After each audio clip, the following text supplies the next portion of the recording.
She down there cooking some damn spam. No, it's just mysterious. I like barbecue sauce. Hey everyone, it's Micah Fragrance here, back at it again with another video. In today's video, I have 6 fragrances that, in my opinion, don't get talked about enough. Do not come at me in the comments being like, oh, well, I still see a decent amount of videos about these fragrances. I understand, yes, there are videos out on this fragrance, and if you're looking for the videos, you are definitely going to find them. However, in my opinion, these fragrances should be hyped up more and should be talked about more.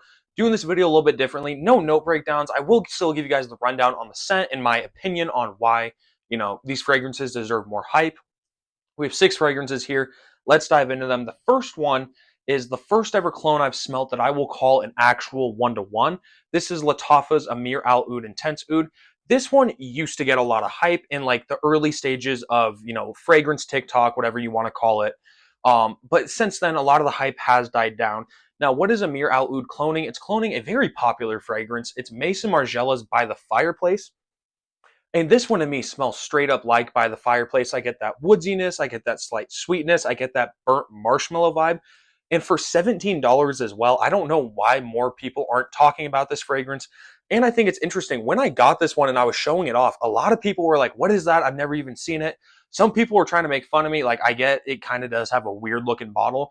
But so many people are like, bro, what in the TikTok shop is that? It's a super good fragrance. It, to me, on my skin, outlasts the real By the Fireplace. I know I don't own By the Fireplace, but I've tested it out time and time again, and this just does not cease to amaze me every time I wear it.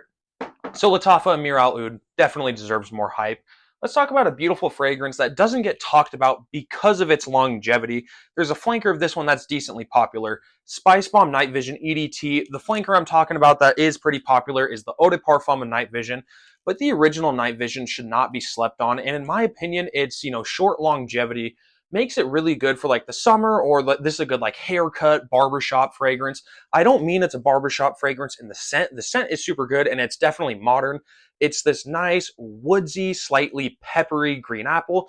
And it's weird. It's not peppery as in, like pink pepper or a normal pepper note. It has a red hot chili pepper note. So it has this slight spiciness to it, but it just blends super well. Again, it doesn't get, love just simply because it doesn't last long. But if you want something that you're going to go to the haircut, you're going to go get a haircut, you're going to go to the barber shop, you want to go run errands, this is something that you can just put on.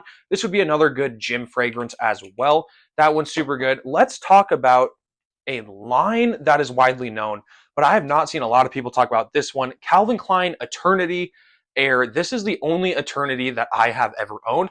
And I got to say, I really enjoy this one. To me, it's a blend between like Jimmy Choo Man, Gucci Guilty Black, and Calvin Klein's Eternity. That fresh citrusiness from Eternity, the lavender woodsiness from Gucci Guilty Black, and the woodsy citrusiness from Jimmy Choo Man. This is just an all-around good fragrance in my opinion. Now, it's a little misleading. Air, you would think, oh, maybe there's aldehydes in the fragrance, or it's this really light, airy fragrance. It kind of is a denser fragrance when you put it on, just because it is a very like rich, woodsy scent.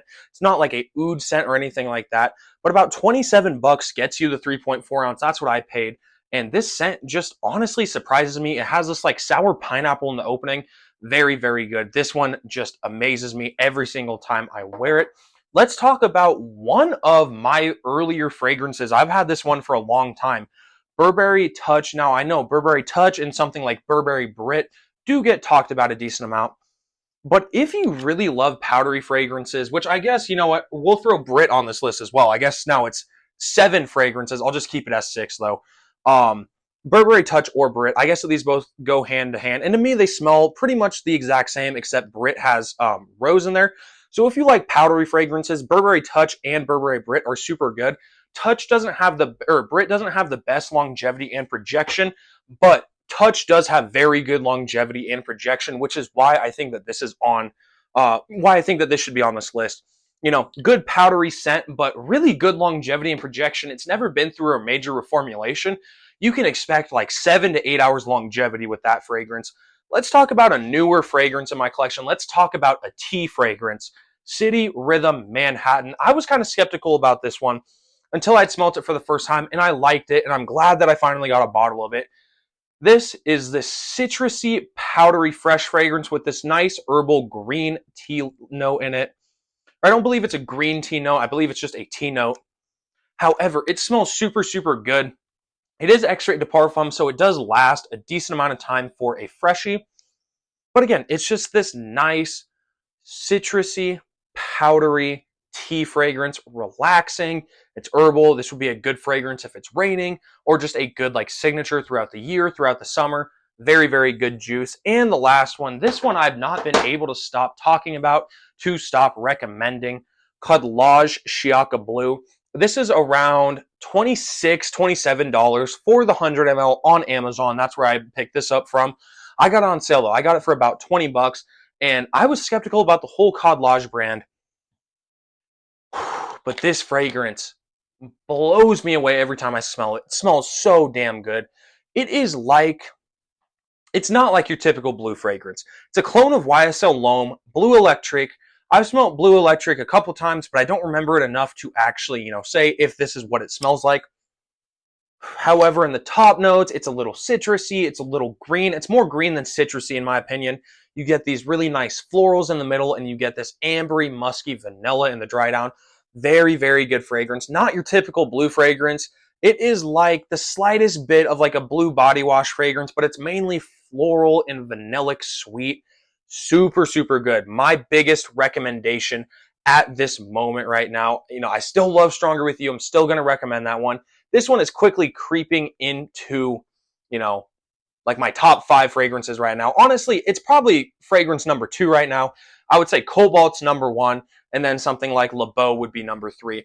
But dude, Cud Lodge Chiaka Blue is so good. I saw Aromatics talk about this, and you can look up videos. There will be a decent amount of reviews on this one. I simply don't know how people are not talking about this more. To me, this is an absolute gem fragrance that I highly recommend. With that being said, that is the last fragrance we have on this list. Make sure to let me know if you agree or disagree in the comments below. Also, please, if you have not already, make sure to drop a sub, drop a like, and turn on post notifications. Really helps me and the channel. Thank you all. Have a good day, and I'll see you all in the next video. Peace, everyone.